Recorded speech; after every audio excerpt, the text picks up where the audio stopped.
Hello and welcome to some more Star Citizen, looking at a flurry of development updates for Star Citizen with capital ships, AI, new locations, ship progress, and work on the latest gameplay features. This is a summary of the Persistent Universe monthly report and represents what Cloud Imperium are currently working on through November and have just completed for the game. Firstly, Cloud Imperium are working on a Star Citizen Alpha 3.11.1 update currently for the Intergalactic Aerospace Expo, which starts on the 20th of November. So we should see the Mercury Star Runner here and quite a bit more, and that will go to First Wave PTU, that patch that they're currently working on, soon, within the next couple of weeks, and live by the 20th of November when the Intergalactic Aerospace Expo starts. Beyond that patch, Cloud Imperium are hard at work on Alpha 3.12, the Q4 2020 patch, recently adding the AI Idris as a ship that will now come to defend space stations and hunt down criminal scum,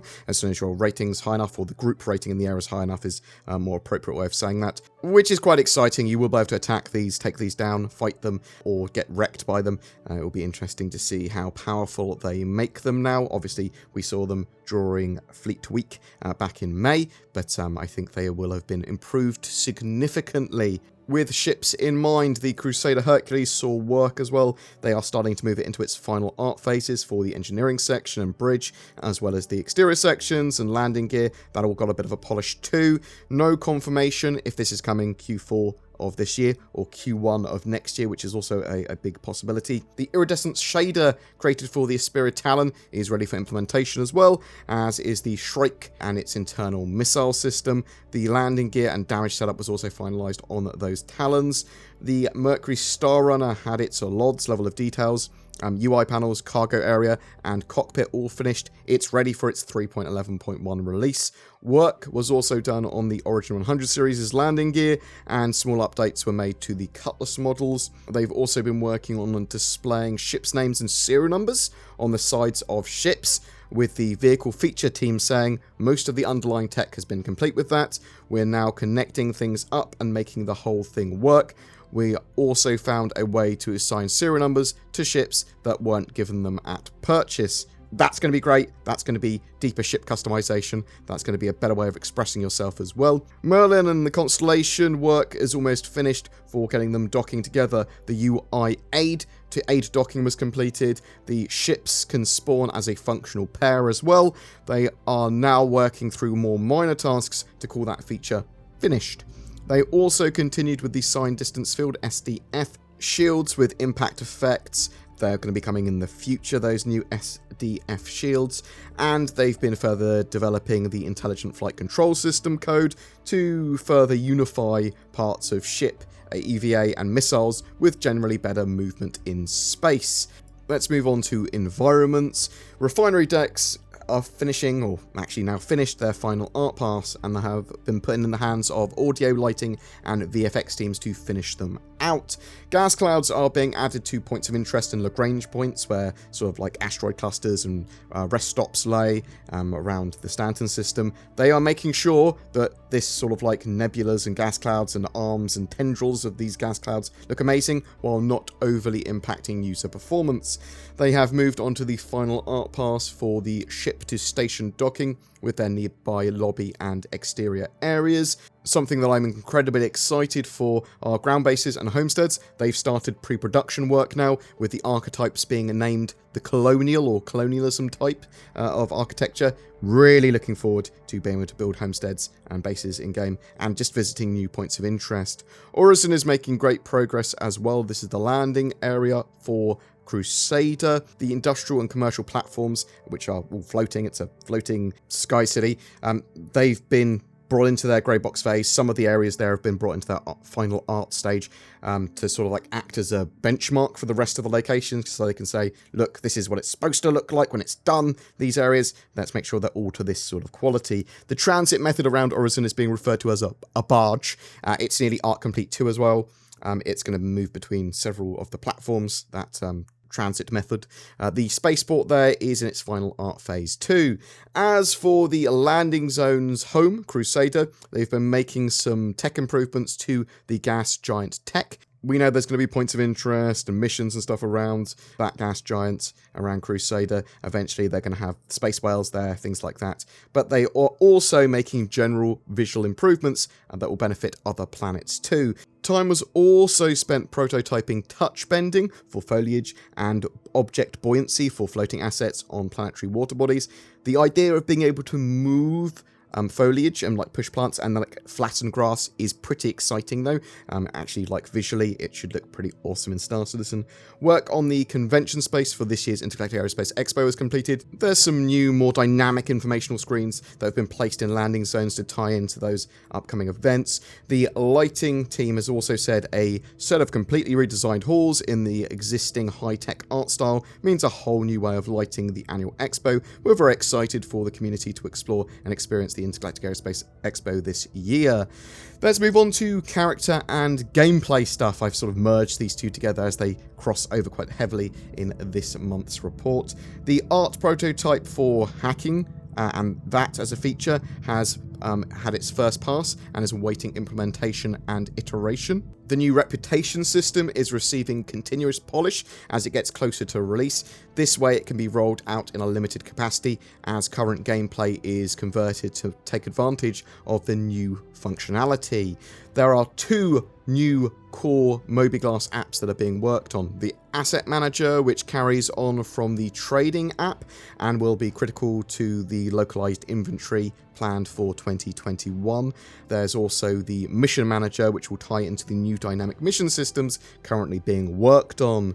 They are also changing the way players resupply at stations. All missiles and countermeasures will be replaced with a proper shopping flow and separate pricing for each item, which will result in higher prices for restocking, especially for missiles and countermeasures, though insurance prices and timers will be adjusted accordingly as well. Several scripts for new mission content were written and iterated on with the design team.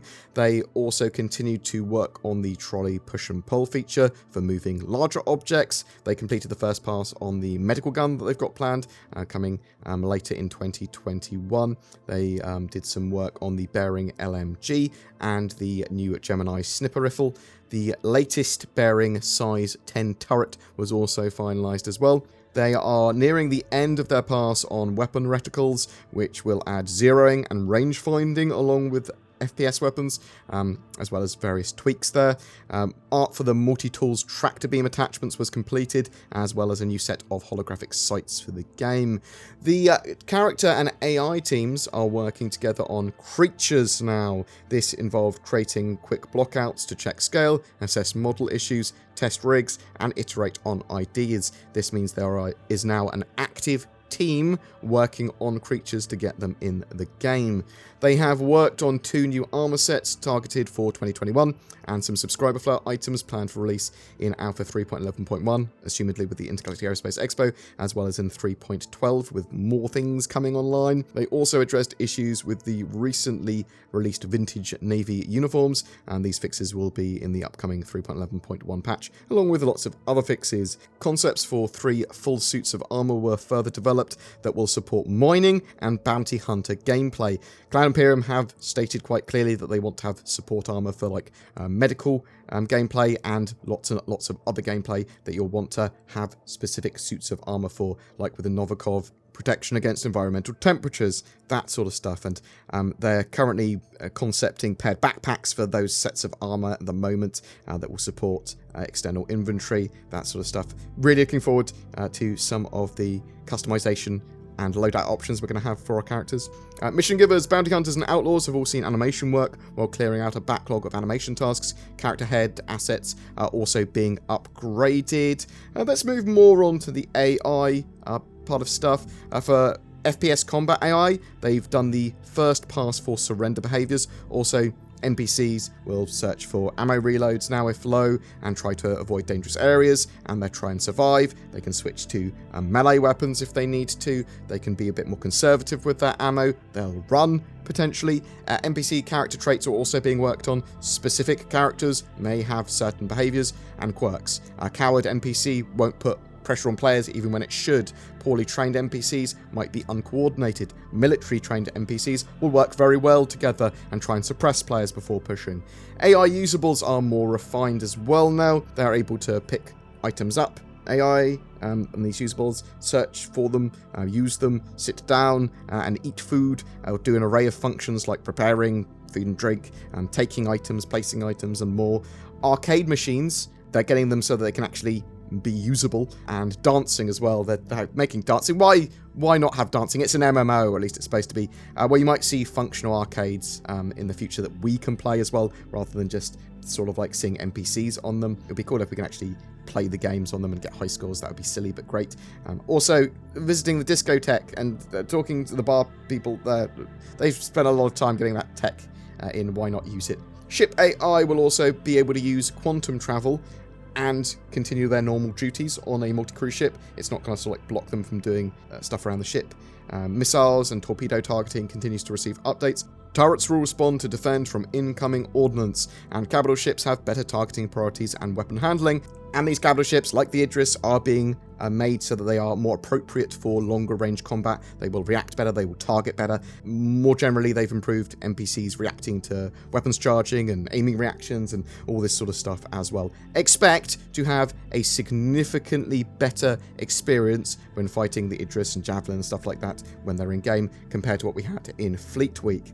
Engine-wise, there was some low-level back-end networking code cleaned up, which is going to improve stability and contribute to having more concurrent players online eventually. The Gen 12 renderer and Vulkan integration, that continues. There were lots of optimizations and physics improvements made to the engine.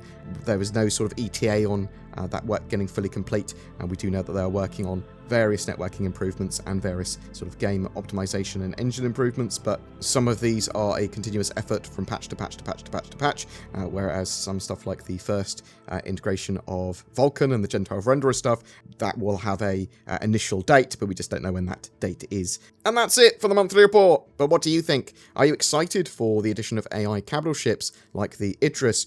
Do you want to desperately customize your ship with a ship name and serial number? Are you looking forward to the Intergalactic Aerospace Expo? And what do you think Cloud Imperium should be working on at the moment? Do you think we'll see the Constellation docking or the Hercules C2 in game by the end of the year? What about Crusader and Horizon? Are you looking forward to seeing them, well, currently planned for Q1 and Q2 2021? Or is there so much other stuff that you're looking forward to that's sort of lost in the fold? Whatever your thoughts, I'd love to hear from you in the comments below. Each month we have a ship giveaway. For November, we are giving away a Mercury Star Runner again. This highly anticipated multi-role ship is going to be great for small to medium-sized crews that want to do a bit of everything, whether that be cargo running, data running, missions, combat, smuggling, all that sort of jazz. And it's going to be in-game and flyable very soon. All you've got to do to be in for a chance of winning one is comment on any of my videos made during October, including this one. More details down below. What am I shilling for today, I hear you ask? Do you hate it when people steal all of your money and your house over the internet? I know I do. NordVPN may have been invented by wizards to help protect your personal data from the prying eyes of the dark web, a sinister cabal of technomancers that grow in power the more they know about your browsing habits. The true story of NordVPN's origins are unknown and lost to the ages, and without using facts, no one really knows how it provides more accessibility to otherwise censored websites or a safer security experience for all that use it. All I know is that it does, and that when you sign up to it, the power level of my bank account grows, and I use it, and maybe you should too. What am I shilling